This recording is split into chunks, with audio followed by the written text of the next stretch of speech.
Hi guys, welcome back to my channel. As you can tell by the title of this video, this is just going to be a health update because I want to say last year I did share with you guys the pregnancy losses that I experienced and miscarriages, and that I was getting some blood work done to kind of find out exactly what was causing the issue, why I wasn't able to carry to term. I'm sharing this video for two reasons. One, because I kind of already opened the box and I just never followed up. And then two, I want to be able to share the experience with other people who might be going through something similar, and just kind of like give some encouragement as to what you could possibly do to find out what else is going on.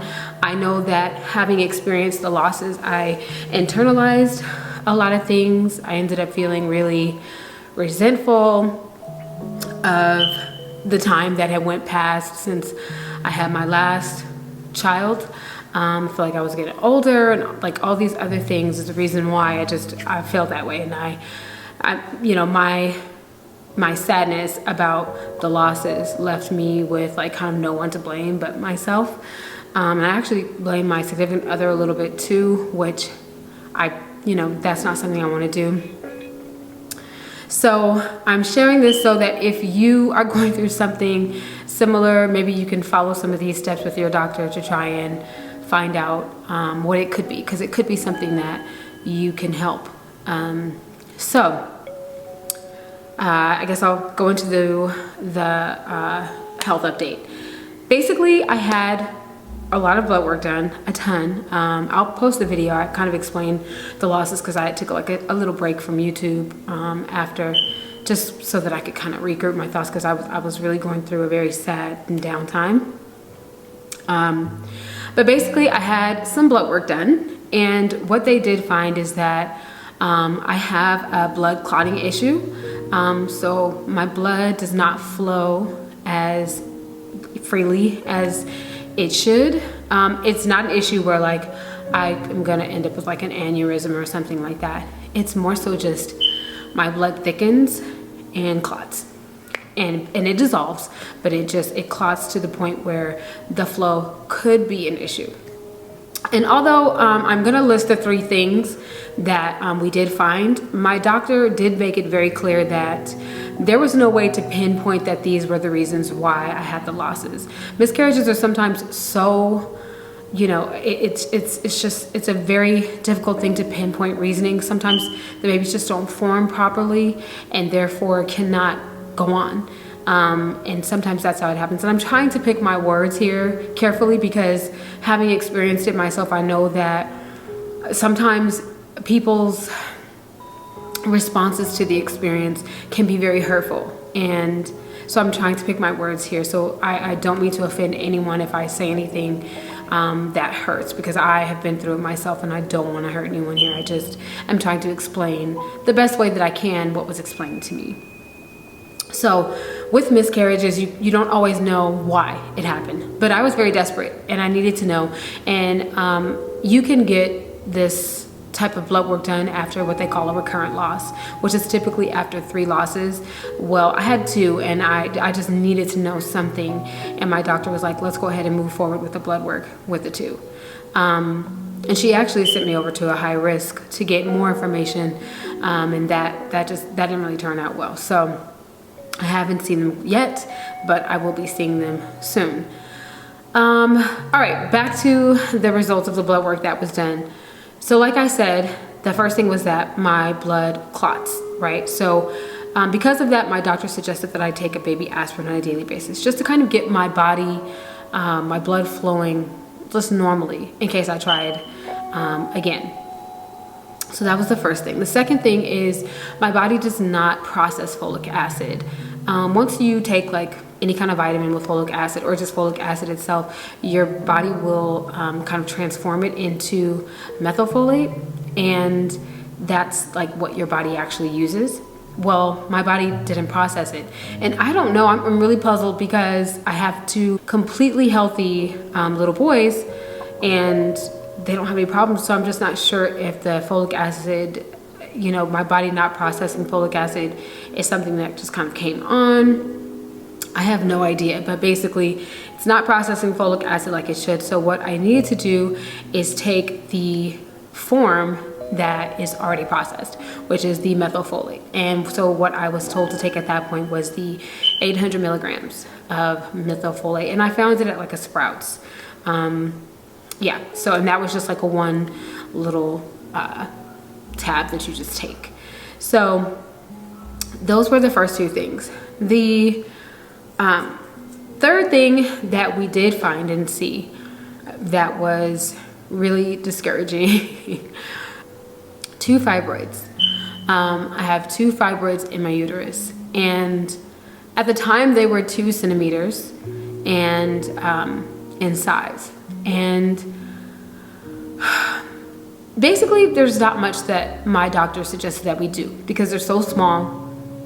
And looking into it and with what she was advising me, basically when you get them removed, they kind of grow back, and they grow back aggressively. So, and these are benign tumors. I'm sorry, I should have explained that. Fibroids are benign tumors. They're growing in or on the uterus. And they can grow around the area as well. So that's basically what it is. They are benign tumors, and I had 2 2-centimeter fibroids. And you can have them removed, like I said, but when I was looking into it, all I found was like people would have them removed and they would grow back and aggressive. So they would grow back bigger and like stronger and more. And her suggestion was just kind of to just leave them, because leaving them alone is, you know, is kind of a known process. Just leave them alone and let them be. Because when you, I guess, aggravate them, they can then grow. I don't really know the science behind it, but from what I figured out and what I researched, they'll grow back, and they'll grow back stronger. So there are different options when you have the fibroids. Like I said, some people have them removed, some people have their entire uterus removed, and some people do other things like castor oil packs, and I'll probably explain that maybe in a different video. But there's obviously different things that you can do to try and rid yourself of the fibroids. There's some really aggressive things you can do, but then they also ruin your chances of conceiving. So you have to be very sure about what it is you want to do and how you want to move forward before you make some of those decisions. And I'm not a doctor, so just, you know, Google or talk to your doctor about what fibroids are and what other options you have. But for me, what I chose to do was to just leave them alone, and then I later did the castor oil packs. So a couple things popped up in my mind when I found I had the fibroids. I relaxed my hair. I relaxed my hair, and I can't tell you how many times I've seen people say that they cause fibroids. So that was like the first thing I asked my doctor. Wait a minute, I've been relaxing my hair for my entire life. Like, is that what's going on? And she was like, no. There's been studies done, and it's happening to people who have relaxed their hair, people who have never relaxed their hair. It's happening to a lot of people. So there's no evidence at this moment to prove that any chemical in the relaxer is then causing fibroids.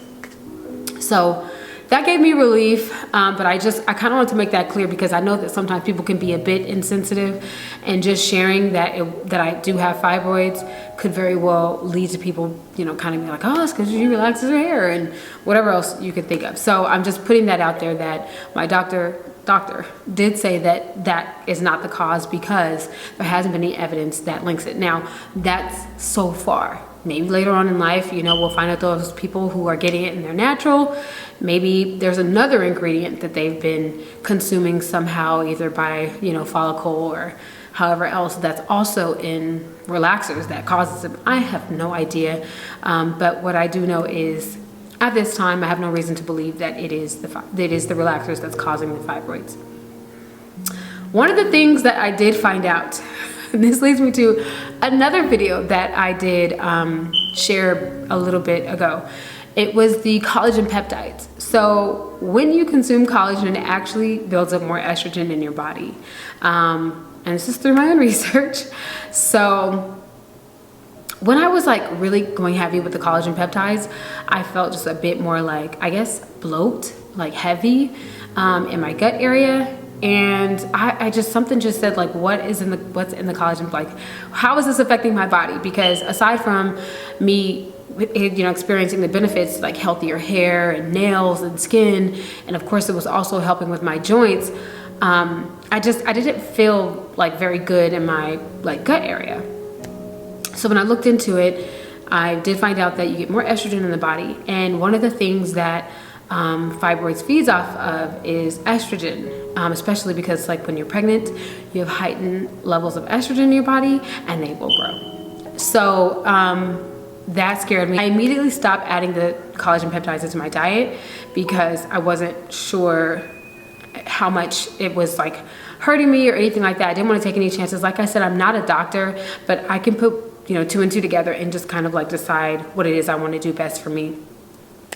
So that was the choice that I made with the collagen peptides and the fibroids, and I left that alone. So far, I've been feeling fine, and I just kind of wanted to share that because I did share the collagen peptides with everyone, and I don't know if anyone else out there who's watching this or watches my videos is experiencing this. I would suggest you look into it, maybe talk to your doctor and just find out if it's helping or hindering you when it comes to your fibroids, if you have them. And that's just my experience. I just kind of wanted to give you guys a quick update on that, so that it wasn't just like this thing that was just kind of left unexplained. That is pretty much it.